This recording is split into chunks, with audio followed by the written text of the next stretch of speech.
Hello সবাইকে, কেমন আছো? তো শিব পুজোর দিন দেখো আমি আর আমার যা শিব পুজো করতে চলে গেছি, লাইনেও দাঁড়িয়ে পড়েছি। তো এবারটা মনে মনে ঠিক করেছি সকাল সকাল পুজো করতে যাব, সকাল সকাল বাড়িতে ফিরবো পুজো করে। আমাদের এত কাছে বাড়ি যে আমাদের বাড়ি থেকে মন্দিরটা 10 মিনিট লাগে যেতে। তো প্রত্যেকবার এত দেরি হয়ে যায় কেন আমি জানি না। তো এবারটা ঠিক করেছি সকাল সকাল পুজো করতে যাব, সকাল সকাল বাড়িতে ফিরবো। তো যেমন ভাবনা তেমন কাজ, সকাল সকাল পৌঁছে গেছি। প্রায় আমরা 8:30টার দিকে পৌঁছে গেছি। তো লাইনে দাঁড়িয়ে পড়েছি, গিয়ে দেখি খুব একটা ভিড় হয়নি, তবুও একেবারে খারাপও হয়নি। লাইনে দাঁড়িয়ে রয়েছি আর মনে মনে ভাবছি মহাদেবের দর্শনটা কখন করব, পুজোটা কখন করব। তো সেই অপেক্ষা করে রয়েছি। তো দাঁড়িয়ে আছি লাইনে। তো এই যে কাছাকাছি চলে এসেছি অনেক অপেক্ষার পর। তারপর ওখানটায় গেছি, ওখানটায় গিয়ে এই যে ভেতরে ঢুকে মহাদেবকে পুজো করছি সবাই মিলে। তো এখানটায় আমিও আকন্দ ফুলের মালাটা মহাদেবকে পরিয়ে দিলাম। তারপরে জল আর দুধ ঢালবো। তো বেলপাতা এই যে দিচ্ছি। তো ওই মন্দিরে, আমাদের এই মন্দিরটা এত ভিড় হয় কি বলবো, প্রচুর দূর থেকে লোক আসে, প্রচুর দূর থেকে। আজকে আমরা তো গেছি সকাল সকাল, না হলে অন্যবার আমরা এত লেট করে যাই। মন্দির থেকে রাস্তাটা কিন্তু অনেকটাই দূর, পুরো রাস্তাবাদী লাইন হয়ে যায়। এত লোক হয়, এত লোক হয়, মানে না দেখলে বিশ্বাস করা যাবে না, এত লোক হয়। তো চলে গেছি, আজকে সকাল সকাল চলে গেছি বলে পুজোটা সকাল সকাল করতে পেরেছি। তা ওখান থেকে একটা ফল নিতে হয়, ওই ফলটা খেয়ে উপোসটা ভাঙতে হয়।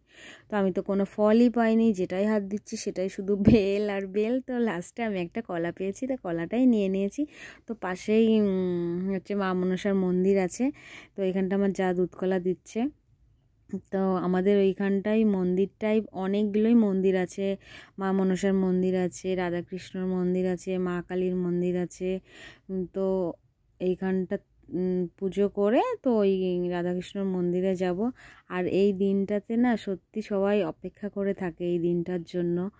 আর যেদিকেই তাকাচ্ছি সবাই লাল সাদা শাড়ি পরেছে, ভীষণ সুন্দর লাগছে সবাইকে, দেখেও মনটা খুব ভালো হয়ে যায়।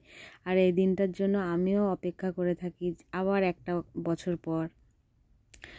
তারপরে এখান থেকে বেরিয়ে আমরা চলে যাব রাধাকৃষ্ণর মন্দিরের ওখানে। আর আমি কিন্তু এটাই জানি যে মা মনসার সামনে কিন্তু ধূপকাঠি ধরাতে নেই, কিন্তু জানি না কেন অনেকেই ধূপকাঠি দেখি ওখানে ধরিয়েছেন, হয়তো যারা জানেন না তারাই হয়তো ধরিয়েছেন। তা ওখান পাশেই, মন্দিরের পাশেই কিন্তু ধূপকাঠি ধরানোর ব্যবস্থা করেছে। তো ওখানেই ধূপকাঠি আর মোমবাতি আমি ধরিয়ে দিচ্ছি ঠাকুরের নাম করে। তো এখান থেকে বেরিয়ে দেখো কত ভিড়। আমরা যখন মন্দির থেকে বেরিয়েছি পুজো করে, এত লোক কিন্তু ছিল না যখন মন্দিরে যাই পুজো করতে। আর বেরিয়ে দেখি এত লাইন হয়েছে, মানে কি বলবো, প্রচুর ভিড় হয়ে গেছে। আমরা যেহেতু অনেকটা সকালে গেছিলাম, ওই জন্য আমাদের পুজোটা সকাল সকাল হয়ে গেছে। প্রচুর লোক, কারণ যারা দূর থেকে আসে তাদের তো আসতে লেট হয়ে যায়, আমাদের তো কাছে বাড়ি, তাই জন্য আমরা সকাল সকাল যেতে পেরেছি। তো এখানে রাধাকৃষ্ণর মন্দিরে একটু প্রসাদ দিয়ে, ফুল বেলপাতা দিয়ে ওখান থেকে বেরিয়ে মা কালীর মন্দিরে যাব।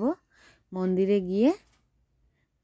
গিয়ে ওখান থেকে পুজো করে তারপর ভাবছি একটু মেলায় যাব। ওখানে যেহেতু মেলা প্রচুর দোকান বসে, আর ভাবছি একটু মেলায় গিয়ে মেলাটা ঘুরে তারপরে বাড়িতে ফিরবো। তো এখানে মা কালীর মন্দিরে একটু মিষ্টি আর ফুল বেলপাতা দিয়ে এখান থেকে পুজো করে বাড়িতে ফিরবো।